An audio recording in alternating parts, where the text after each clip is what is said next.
Well, we're similar in a lot of ways, but in a lot of ways we were different. And one of the things is that we used to challenge each other, and we used to test each other and push each other, but I think what I missed more than anything is the honesty. So some of me is him, some of me is my mother, and some of me is just me. Yeah, yes. And you talk about being similar. What ideologies or principles do you share? In what ways, like you said, you challenged each other? In what ways did you have separate ideas or ideals? I wouldn't say we had separate ideas or ideals. We may disagree on a method, but we always agreed on the end goal.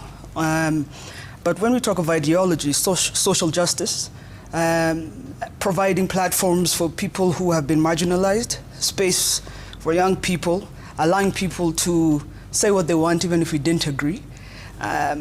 There's no ideology he had that I think I had different. Mm-hmm.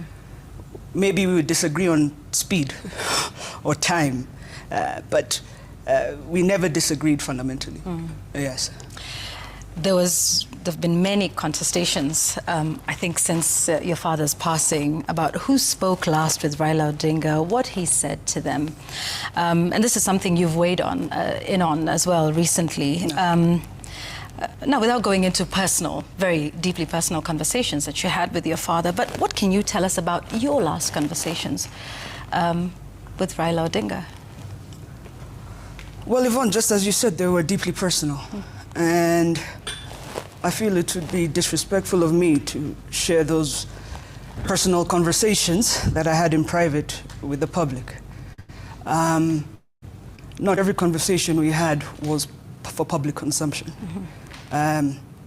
Sometimes he was just my dad, and the night before he passed, we sat in his room for 2 hours discussing everything.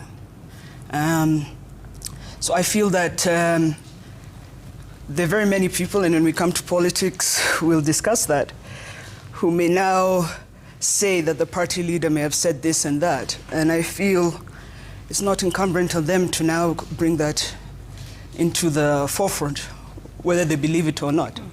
I think it's lacking a sense of occasion. I think it's disrespectful to the departed. And I don't think that it would be appropriate for me to discuss that. Mm. Thank you for being with us here. We have much, much more to talk about with you, Winnie Odinga. Like you said, there's much to talk about in the field of politics. Mm. Indeed, what lies next for you? We're looking forward to that conversation. And indeed, to the rest of you who want to send in your questions, comments, the hashtag is The Explainer at Citizen TV Kenya, at Yvonne Okwara. If you want to send us a text message, the number is 22422. We shall have more with Winnie Odinga in just a moment here on The Explainer. But first, let's talk about what's happening in the education sector. Learners from humble backgrounds in Kajiado County now set to join grade 10 after the conclusion of a community-driven fundraising for their education. The funds drive, now in its 8th year, sees families invest in an education fund that is supplemented by a clan-led communal fundraiser.